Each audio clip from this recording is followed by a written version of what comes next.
Ya, Tribuners, Assalamualaikum warahmatullahi wabarakatuh. Tentunya selamat siang buat Tribuners dimanapun Anda berada. Salam sehat dan juga salam bahagia untuk kita semua. Tentu jumpa lagi dalam program Highlight Tribun Timur Cetak edisi Selasa 23 Januari 2024 bersama saya Fiorena Jeretno.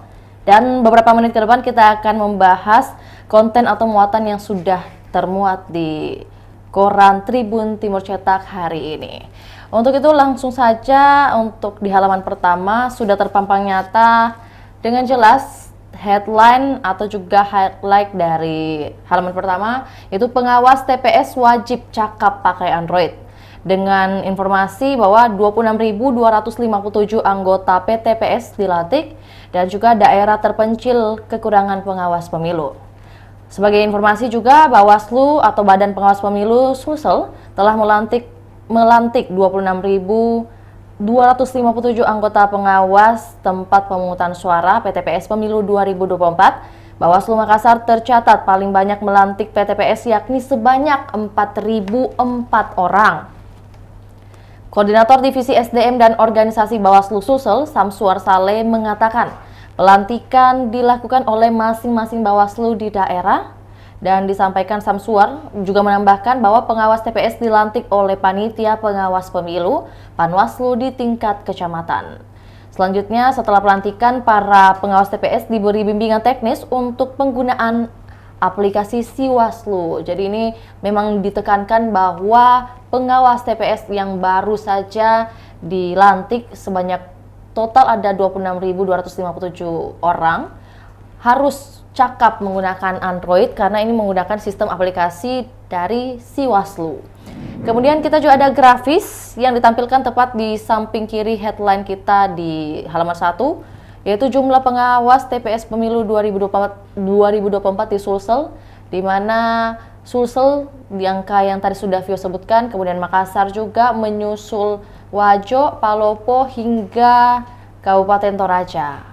Boleh dilihat oleh Tribuners di layar kaca Anda saat ini. Ada beberapa angka dari kabupaten kota yang kami tampilkan untuk di Sulawesi Selatan sendiri. Yang paling banyak ada di Sulsel total dari keseluruhan. Kemudian kabupaten kota menyusul yang terbanyak itu ada di Kota Makassar, disusul oleh 2.270 ada dari Kabupaten Bone, dan disusul oleh kabupaten kota lainnya juga dengan angka-angka yang kami tampilkan di layar Anda saat ini. Kemudian dari pengawas TPS kita beralih ke polisi amankan juga TPS nih. Sebanyak 12.126 polisi amankan TPS. Jadi bukan hanya pengawas yang akan bekerja ekstra pada pemilu nanti, tapi juga aparat dari polisi. Dan langsung disampaikan oleh Kapolda Sulsel Irjen Pol Andirian Riacudu, mengatakan antisipasi dini dilakukan dengan melakukan mapping atau pemetaan terhadap pola pengamanan yang akan diterapkan. Selanjutnya juga di halaman 1 kita beralih ke paling atas. Selain informasi jelang pemungutan suara tinggal 21 hari lagi, kita juga menampilkan adanya kabar gembira bahwa Tribun News dan TNI AD kerjasama pelatihan literasi digital. Dengan dokumentasi yang kami sajikan buat Tribuners, Kadis Penat Brigjen TNI Kristomei Sianturi dengan CEO Tribun Network Dahlan Dahi di ruang kerja Kepala Staf TNI AD, Kasat Jenderal Maruli Simanjuntak di Mabes TNI AD Jalan Veteran Jakarta Pusat pada Senin 23 Januari kemarin, maksudnya 22 Januari 2024 kemarin tepatnya. Di sore hari TNI menandatangani kerjasama pelatihan literasi digital dengan peserta prajurit dan pegawai negeri sipil atau ASN TNI AD. Ini disampaikan oleh Jenderal Maruli Simanjuntak, saya ingin setiap prajurit maupun pegawai negeri sipil yang ikut pelatihan ini agar rajin mengirim bahan-bahan publikasi ke media. Dan juga secara teknis pelaksanaan pelatihan yang berdurasi 1 tahun ini tertuang dalam peraturan pastinya, bisa berlanjut ke halaman 7. Dan juga kita masih di halaman 1 ada informasi 2 headline lagi. Yang pertama yaitu, yang selanjutnya yaitu Jokowi harus ajak Ahok jika ingin temui Megawati.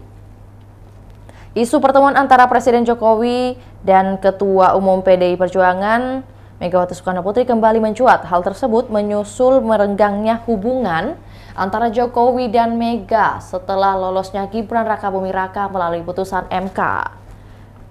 Dan di samping itu kita juga ada menampilkan mengenai trash trap, solusi menjaga laut dari sampah dengan ikhtiar cegah 70% sampah plastik bocor ke laut. Dan ini adalah podcast yang sudah ditayangkan di YouTube Tribun Timur, boleh diakses langsung, kemudian pilih kategori live dengan klik judul Trash Trap, solusi menjaga laut dari sampah. Untuk informasi lebih lengkapnya dari halaman 1 tentunya kami juga akan menayangkan video pendukung yang telah direkam oleh rekan Tribun Timur. Berikut laporannya, selamat menyaksikan.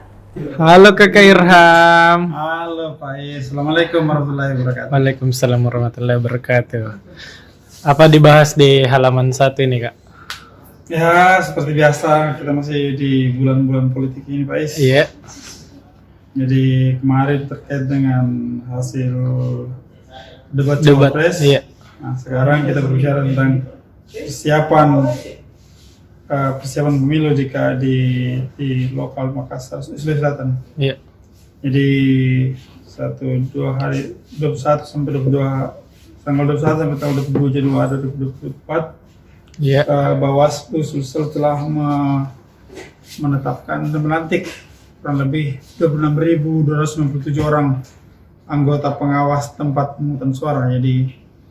Jadi mereka ini tugasnya adalah mengawasi setiap TPS di Sulawesi Selatan. Iya.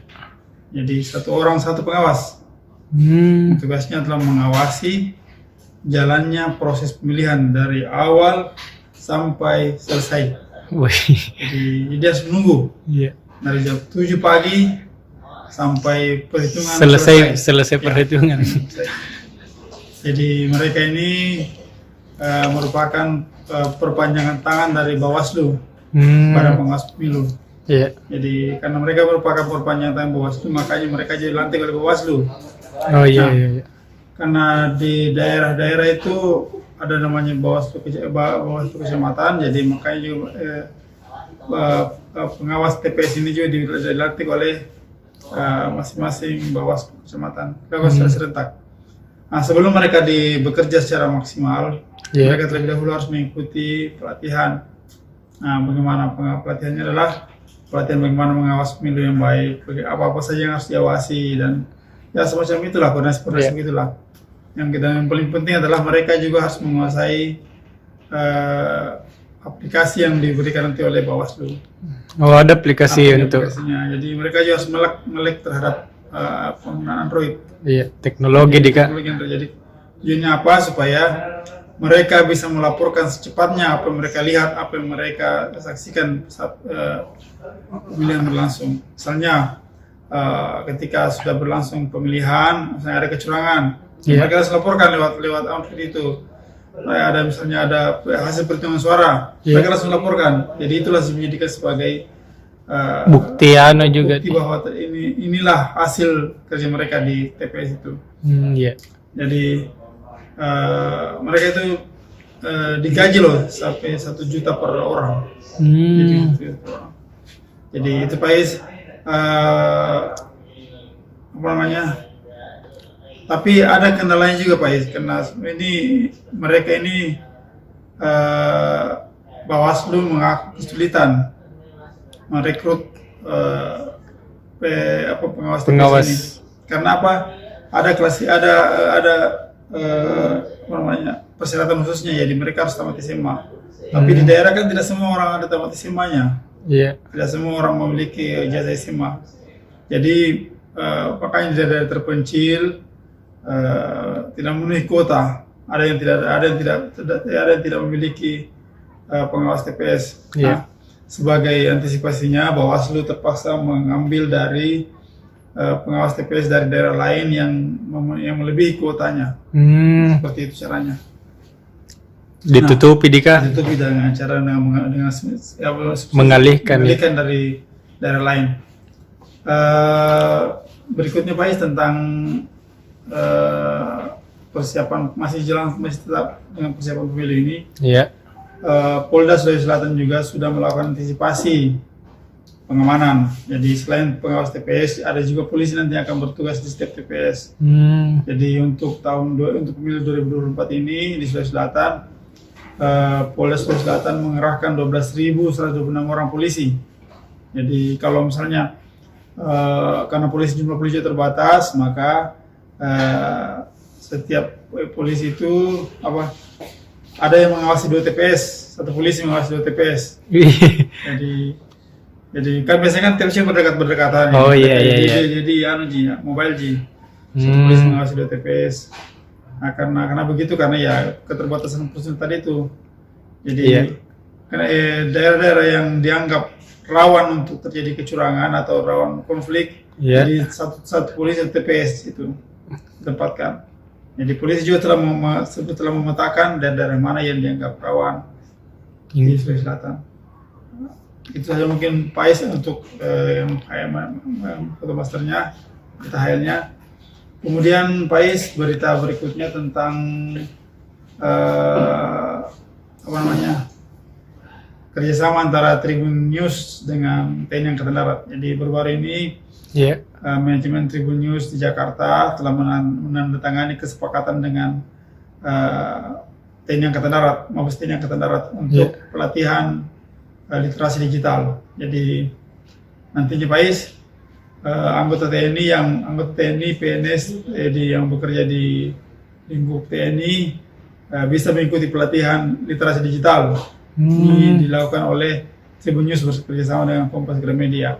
Jadi mereka akan diajar tentang bagaimana penulisan, menulis, bagaimana membuat tulisan, bagaimana membuat video dan sebagainya. Jadi kayak semacam wartawan gitulah. Jadi tujuannya apa? Nanti mereka akan kembali ke kantornya masing-masing untuk diterapkan dan digunakan untuk kepentingan TNI Angkatan Darat. Jadi seperti kerjasamanya.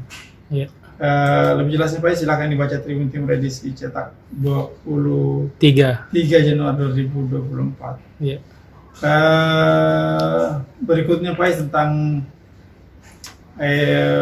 masih politik juga Pak. Diceritakan tentang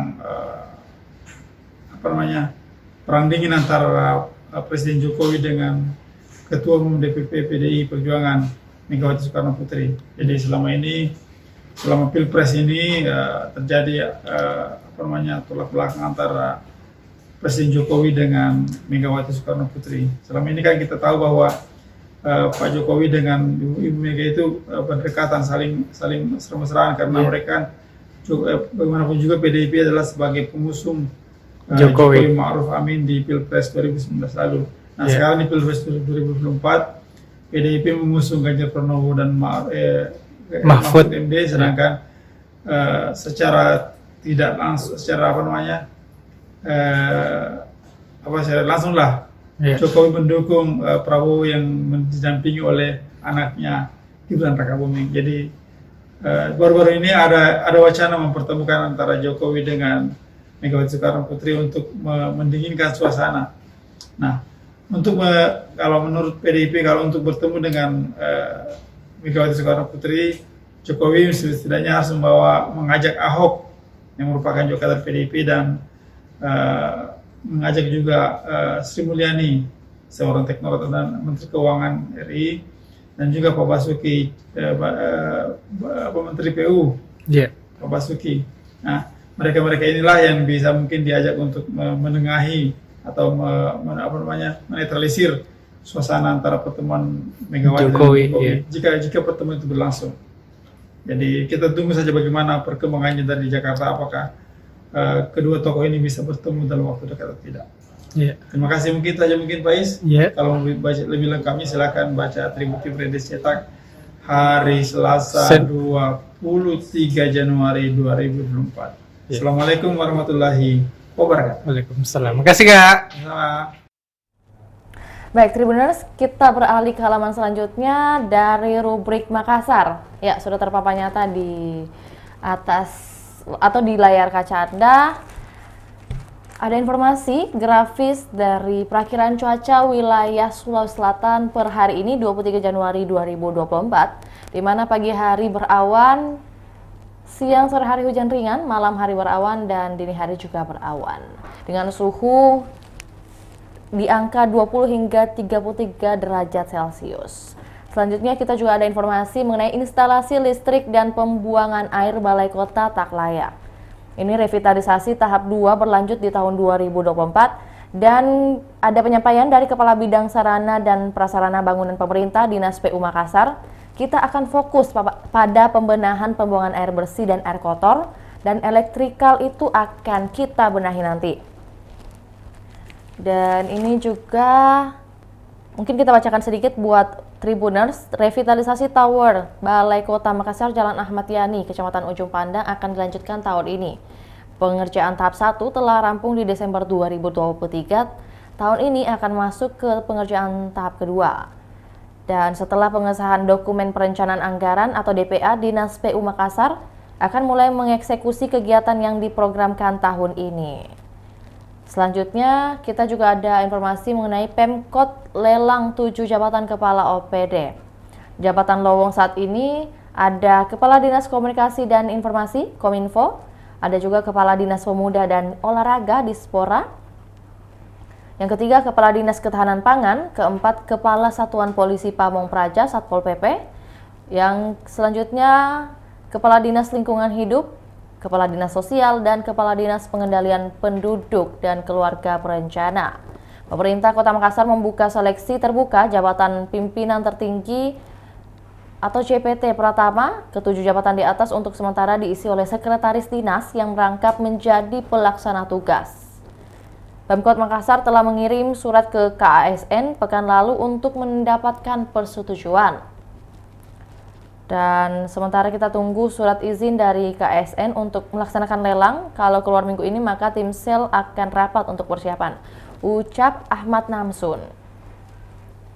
Kata mantan Kepala Dinas Pertanahan Makassar ini, pegawai yang bisa mengikuti lelang jabatan adalah pegawai administrator dan fungsional. Ini juga sekaligus informasi buat Tribuners, mungkin bisa sampaikan juga buat kerabat atau juga kolega mungkin yang ikut serta dalam lelang jabatan, mungkin masih menunggu saat ini surat izin dari KASN.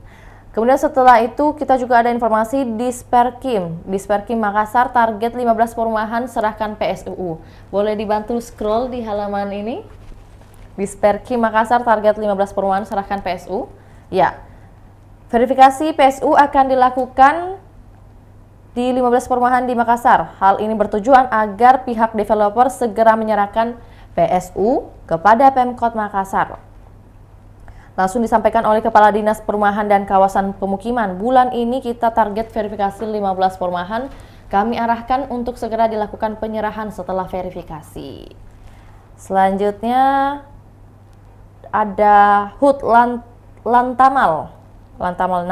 Syukuran perayaan hari ulang tahun ke-6 Satuan Kapal Patroli Pangkalan Utama TNI Angkatan Laut ke-6 di lapangan apel Satrol Lantamal 6 pada Senin 22 Januari 2024. Ada juga rubrik lintas, di mana tim patroli Polda Sulsel mengamankan mobil muatan puluhan jerigen ballo di Jalan Abdul Qadir, Makassar pada Minggu 21 Januari 2024 malam.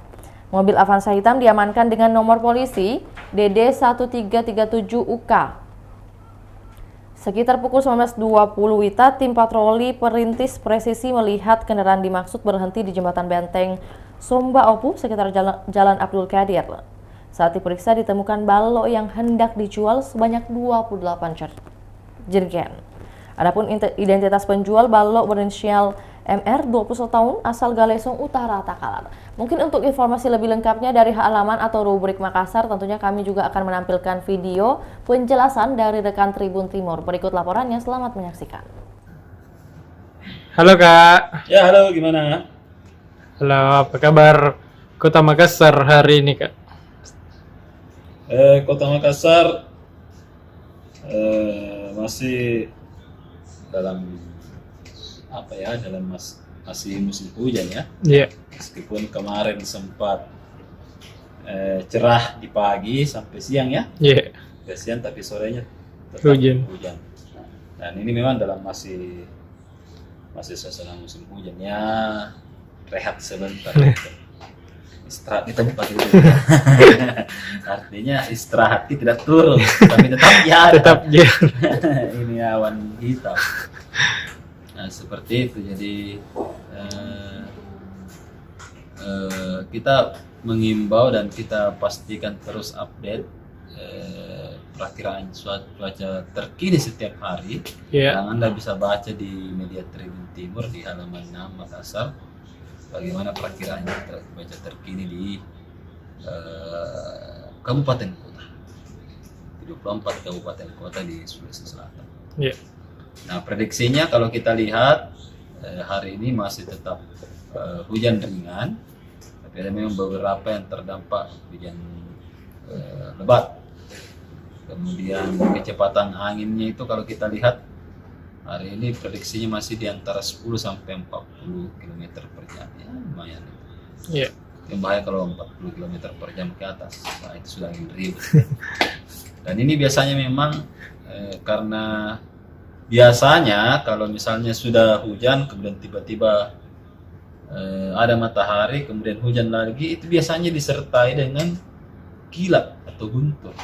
Karena kan ada perubahan cuaca yang signifikan. Beda kalau misalnya hujan terus, agak kurang kita dapat itu kilat. Tapi kalau misalnya ada perubahan yang cepat, sudah panas, di hujan lagi sudah panas, itu bahaya. Kemungkinan guntur. Nah, dan ini memang juga waspadanya adalah pohon tumbang. Jadi kalau misalnya Anda punya di depan pohon tumbang, pangkas, pohon tinggi ya, pangkas. Kalau Anda punya, karena bahaya itu. Karena sudah banyak korban ya terkait itu. Apalagi kan di dalam jalan-jalan kota ini sangat banyak pohon-pohon tinggi. Kita pulang saja nih di Dentata Raya, saya selalu takut. Dentata Raya, apa namanya depan ini, Jalan Dengepe, tegaknya rumah sakit haji. Itu kita takut juga karena memang pohonnya ngeri-ngeri, sangat tinggi-tinggi sekali tuh. Pohon apa namanya ini, panjang akarnya itu, ketapang kencana. Ini Trembesi. Ya, meskipun kecil memang sekarang, tapi kalau itu besar ya. Kan itu kan banyak sekali cabangnya tuh, dan itu kalau banyak cabang pasti kan udah runtuh. Seperti itu. Jadi memang harus diwaspadai, dan pemerintah juga mestinya sih harus tanggap lebih dini ya. Jangan lagi ada korban baru bergerak, mestinya kan dipangkas memang ini. Karena itu bisa membahayakan orang. Oke? Terima kasih Kak. Baik, Tribuners, tadi kita sudah membahas rubrik Makassar. Saat ini kita berlanjut ke rubrik Sulsel Memilih dengan beberapa headline yang sudah kami sajikan, juga bisa disaksikan di layar kaca Anda. Yang pertama adalah dokumentasi adanya kunjungan media dari PJ Bupati Jeneponto Junaedi Bakri bersama tokoh Jeneponto Mokhtar Tompo berfoto bersama dengan awak redaksi saat bertandang ke redaksi Tribun Timur, tepatnya di Jalan Cendrawasih pada Senin kemarin, tepatnya malam. Selain silaturahmi, kunjungan tersebut untuk melakukan podcast dengan tema Gerak Cepat Membangun Kembali Pasar Sentral Karisa dengan menjawab harapan publik Turatea. Dan juga boleh disaksikan oleh Tribuners di YouTube Tribun Timur, khususnya di kolom live, bisa mencari live Gerak Cepat Membangun Kembali Pasar Sentral Karisa. Langsung disaksikan karena ini masih fresh semalam untuk pembahasan podcast ini. Selanjutnya juga kami menampilkan headline di rubrik Sosial Memilih, Golkar, Gerindra, Nasdem berebut 2 kursi. Prediksi legislator DPRD terpilih Sulsel 6, di mana pertarungan calon legislator Dewan Perwakilan Rakyat Daerah Sulsel, daerah pemilihan Sulsel 6 berlangsung ketat. Dari informasi lapangan, Partai Golkar, Partai Gerindra, dan Partai Nasdem tersebut 2 kursi. Bisa dilihat di grafis. Ya. Ini untuk prediksi Sulsel 6 ya. Dan juga masih didukung oleh informasi kita selanjutnya. Tepat di bawah Golkar, Gerindra, Nasdem berebut 2 kursi, kami juga menampilkan PAN juga PKS masih andalkan petahana. Juga bisa lihat di grafis, di mana masih mengandalkan calon legislator petahana, PAN masih mengandalkan Irfan Abe, sementara PKS mengandalkan Wakil Ketua DPRD Sulsel Muzayyin Arif. Praktis mereka akan bekerja keras untuk meraup suara sebanyak-banyaknya. Wakil Ketua PAN Sulsel Usman Lonta mengatakan pihaknya punya target menang di pemilu 2024, bahkan meraih 3 besar di daerah ini. Ini ada Sulsel 6 meliputi Maros, Pangkep, Baru, dan juga Parepare. Selain itu, kita juga masih menampilkan terkait politik, di mana peserta pemilu masih melanggar aturan. Ya. Banyak alat peraga kampanye dari pasangan capres-cawapres maupun caleg bertebaran di titik-titik terlarang di kota Parepare. APK yang melanggar tersebut didominasi, dipasang di pohon dengan cara dipaku, diikat di tiang listrik. Juga ada di badan jalan hingga pagar lapangan Andi Makassau. Bawaslu pun tak tinggal diam dan langsung menindaklanjuti laporan masyarakat terkait adanya APK tersebut di titik yang tidak diperbolehkan.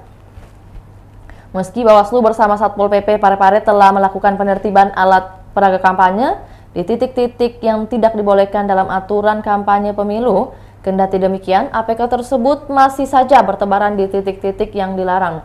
Mungkin maksudnya setelah ditindaklanjuti oleh Bawaslu, masih ada juga oknum-oknum yang kembali memasang APK-APK yang tidak semestinya dipasang seperti di pohon, di tiang listrik, dan juga di bahu jalan.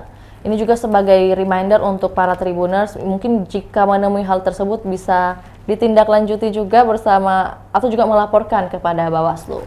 Untuk informasi dari rubrik Sulsel Memilih, tentunya juga tidak ketinggalan video yang akan dipaparkan dan juga ditampilkan buat Tribuners. Berikut laporannya, selamat menyaksikan. Halo Kak Hasim. Halo, gimana bos? Halo, apa kabar Kak? Apa kabar perpolitikan hari ini? Perpolitikan semakin kencang. Iya, menuju pemilu nih Kak. Di pemilu, dan kita sudah dengar debat cawapres kemarin. Semakin banyak gimmick ketimbang substansi. Iya. Itu yang bilang itu saya. Bukan kita. Iya. Karena kita masuk ke politik lokal ya, Iya. di Tribun Timur. Jadi kita masuk ke pemilu untuk level DPRD Sulsel di Dapil Sulsel 6, meliputi Maros, Pangkep, Baru, dan Parepare. Iya. Nah, kalau kita lihat pertarungannya untuk saat ini ya, kita lihat data-data awal bahwa pertarungan ini akan seru di 3 partai. Ya. Begitupun di dapil lain antara Golkar, Gerindra, dan Nasdem. Ini dulu nih sama-sama mereka dulu, cuman pecah. Iya. 2008 keluar Prabowo, bikin Gerindra. 2000 pasca Munas 2010 ya. Ya, 2010 di Sumatera. Saya lupa di mana. Rio atau apa saya lupa. Yeah. Setelah itu Surya Paloh keluar bikin Nasdem. Dan Yeah. partainya sekarang berebut pimpinan di DPRD Sulsel. Iya. Dan itu sudah terjadi di 2019 lalu. Nah, kita fokus ke Dapil 6. Iya. Dapil 6 ini adalah basis dari Golkar ya, meskipun beberapa daerah sudah dikuasai oleh Nasdem, seperti Pangkep itu kan sudah dikuasai Nasdem. Baru juga sisa Parepare, Maros kan punyanya PAN. Punyanya juga PAN di eksekutif, tapi untuk legislatifnya pemilunya adalah Golkar. Jadi dua-dua. Iya. Nah, di sini di belakang ternyata yang menarik, Gerindra juga mengekor. Nah, setelah menurunkan 2 legislator yang menembus kemarin suaranya sekitar 17.000 dan 18.000, tipis ya, beda 706 suara antara Andi Nirawati dan Andi Sutari atas. Nah, kalau kita lihat Iya. Ini pertarungannya di 3 partai ini untuk merebutkan kursi kedua. Iya. Karena di sini ada 9 kursi. Ya, pemilu yang lalu ini hanya 8 kursi. Kalau kita lihat ini ada 9 kursi nanti. Jadi pertarungannya akan seru. Biasanya untuk kursi 9 kursi itu akan seru di pertarungan di kursi terakhir.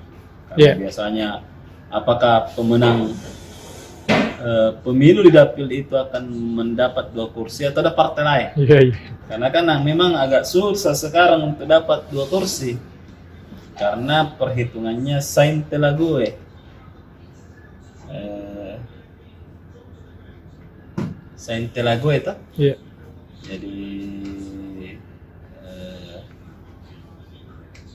135 dibagi 1 dibagi 3 dibagi 5 dibagi 1 untuk kursi pertama, dibagi 3 untuk kursi kedua, dibagi 5 untuk kursi ketiga. Jadi agak susah dapat 3 kursi. Harus selisihnya itu harus dikali 5. Harus 5 kali lipat suaranya dari partai-partai lain yang untuk mendapatkan kursinya itu. Jadi memang agak susah. Nah, kita lihat kalau di pemilu lalu Golkar mampu meraih 90.000 suara di dapil itu. Nah, sehingga Andi Ina mendapatkan berkah lolos di kursi kedua dan berkahnya juga sebagai ketua DPR.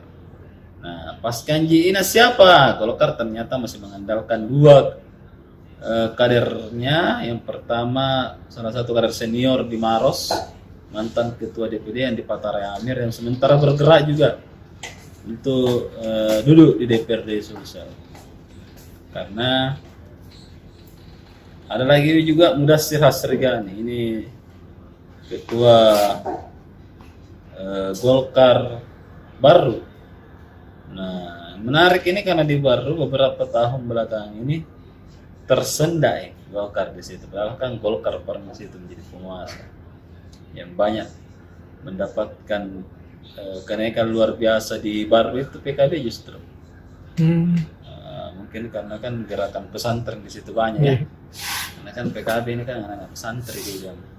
Sampai sekarang yang pegang. Jadi memang basis-basis itu yang mungkin yang membuat besar PKB di sana. Nah, Golkar kenapa? Nah, ini yang perlu dilihat. Apakah Sergani mampu meraup suara besar? Nah, seperti itu. Di Parepare, Pak Topan Pawe sudah tidak jadi wali kota. Nah, apakah masih bisa membangkitkan suara Golkar? Ini yang perlu ditarik nafas panjang-panjang.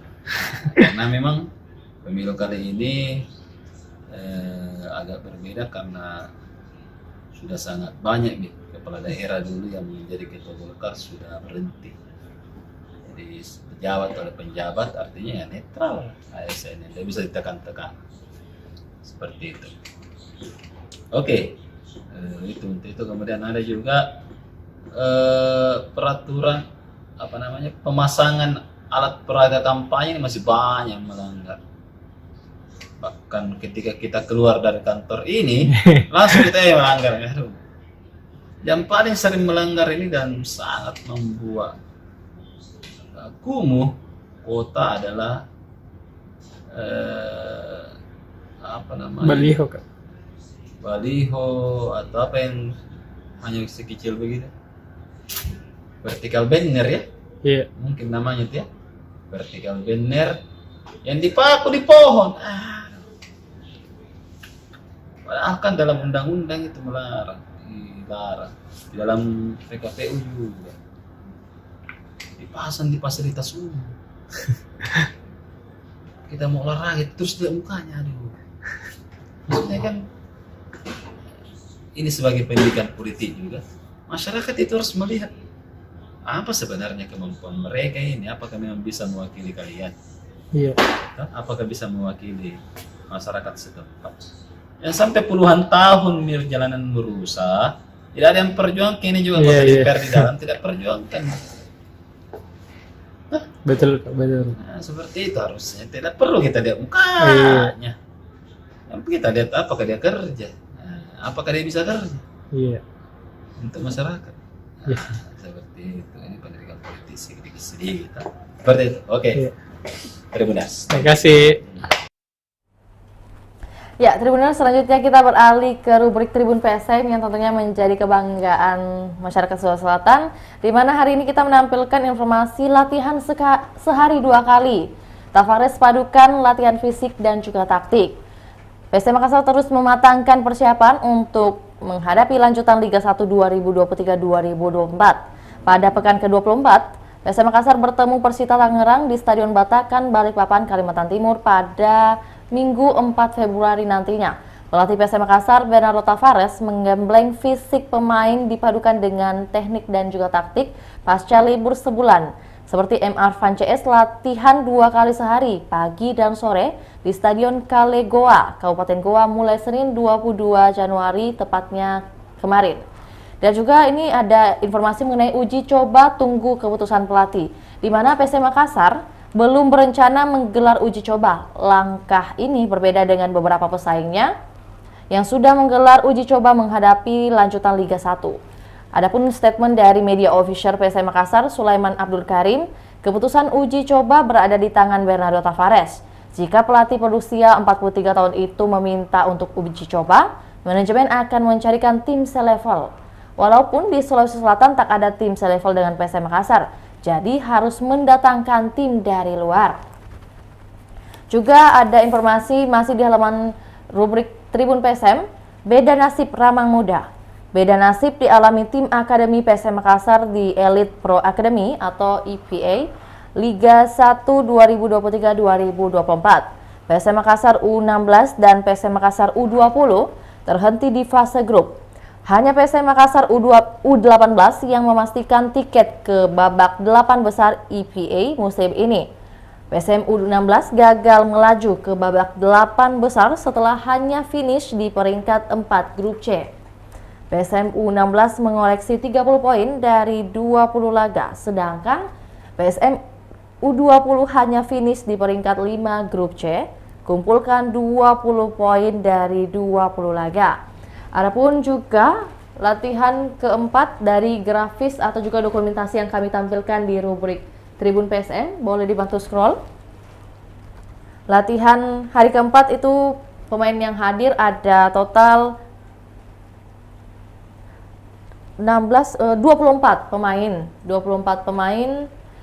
dan juga ada pemain yang absen seperti Yuran Fernandes, Victor Mansaray, Ze Paulo, Yakob Sayuri, Mufli Hidayat, Sultan Zaki, Syamich Bahij, Donald Bisa. Jadi total ada 25 tambahan sebagai Rizal, pemain akademi yang ikut latihan di hari keempat. Untuk informasi lebih lengkap dari rubrik Tribun PSM tentunya kami akan tayangkan juga cuplikan berikut ini. Selamat menyaksikan. Halo Kakak Sade. Halo Faiz, halo Tribuners. Halo Kak, apa kabar ini Kak? Alhamdulillah baik. Iya. Semangat Tribuners. Iya. Bagaimana kabarnya PSM hari ini Kak? Ya, terbaru PSM kembali menggelar latihan Iya. dan sudah memasuki hari keempat latihan. Mereka sempat diliburkan kemarin pada Minggu 21 Januari. Iya. Baru berlanjut pada hari Senin 22 Januari. Nah, ada hal yang berbeda dalam latihan PSM yang digelar mulai hari ini, di mana pelatih PSM ini mengkombinasikan latihan fisik, teknik dan taktik. Nah, pemain ini untuk menatap pekan ke-24 lawan Persita, digenjot fisiknya, tekniknya terus diasah, kemudian strategi juga terus dimatangkan. Makanya Bernardo Tavares membuat latihan sehari itu 2 kali, pagi dan sore. Paginya itu para pemain latihan fisik dengan nge-gym untuk penguatan ototnya, kemudian sorenya ini latihan taktik dan tekniknya. Sore kemarin di Stadion Kale Goa Iya. Dimulai dengan latihan penguatan otot, itu ada 25 pemain yang sudah bergabung, satu diantaranya pemain akademi yang diorbitkan. Nah, awal latihan itu dibagi menjadi 8 kelompok dengan melatih fisik dan kelincahan pemain. Biasa dilihat itu ada apalagi semacam kayak tombak yang dipasang itu harus dilewati oleh pemain dalam waktu tertentu untuk melatih kecepatan dan kelincahan mereka. Nah, setelah itu dilanjutkan lagi dengan pembagian 8 kelompok lagi pemain. Di antaranya mereka harus squat jump, penguatan otot paha, kemudian ada yang duel satu lawan satu, kemudian ada latihan tembak ke gawang, kemudian ada latihan lemparan ke dalam sambil menyundul bola ke gawang. Nah, ini beberapa variasi latihan diberikan oleh Tavares. Kemudian ditutup dengan tim dibagi 3 dengan 6 lawan 6. Itu dilakukan game mini. Tujuannya itu untuk membangun serangan dari lapangan tengah, karena bola dulu disiapkan di lapangan tengah, kemudian dimainkan lebih dulu, kemudian membangun serangan. Jadi ini lebih memantapkan transisi menyerang PSM Makassar. Di hari latihan keempat ini masih ada sekitar 8 pemain yang belum hadir latihan. 3 diantaranya merupakan pemain asing. Yuran belum terlihat wajahnya, kemudian Sepolo, kemudian Victor Mansarai. Namun dari pernyataan media officer PSM sendiri, Sulaiman Abdul Karim mengatakan bahwa mereka ketiganya ini akan bergabung pada pekan ini. Yang menjadi kendala mereka kenapa belum bergabung karena terkendala pesawat dan perjalanannya yang cukup jauh. Kita tahu Sepolo berasal dari Brasil, Yuran berasal dari Cape Verde, dan Victor Mansarai saat ini ada di Sierra Leone di Afrika Barat. Nah, jadi diprediksi skuad PSM akan lengkap bisa dikatakan sepekan jelang lawan Persita Tangerang. Kemudian pemain lain juga yang masih absen ada Yakob Sayuri yang masih di timnas, kemudian Syamil, Sultan Saki, dan Mufli juga masih di timnas U20. Satu pemain lagi itu Donald Bisa. Nah, untuk Kenzo Nambu ini baru juga bergabung latihan di hari ini, tapi masih latihan secara terpisah dari skuad PSM. Selanjutnya ada soal uji coba.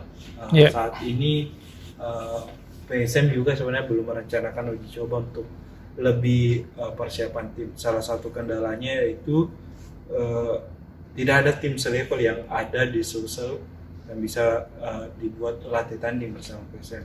Selain itu, sampai sekarang juga belum ada keputusan dari Bernardo Tavares apakah akan menggelar uji coba, entah itu akan melawan tim sepadan atau justru tim di bawahnya.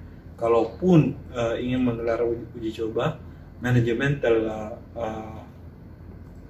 bersiap untuk mewujudkan keinginan dari Bernardo Tavares. Begitu, Faiz. Kasih Kak. Ya, Tribuners, terima kasih Anda masih menyaksikan program Highlight Tribun Timur Cetak edisi hari ini. Dan tentunya untuk Tribuners yang senang untuk membaca secara fisik atau juga membaca koran, bisa berlangganan dengan menghubungi kami di nomor 081 1413 5555 untuk via SMS juga WA, dan juga bisa melalui nomor telepon kami di 0411 811 5500. Mungkin langsung dihubungi oleh Tribuners jika nanti ingin berlangganan untuk Tribun Timur Cetak, dan juga untuk yang senang membaca via digital atau juga smartphone bisa ke website kami di www.tribuntimur.com, kemudian memilih kategori e-paper. Untuk itu saya Fioren Jeretno mewakili kru yang bertugas pamit undur diri. Assalamualaikum warahmatullahi wabarakatuh, sampai jumpa.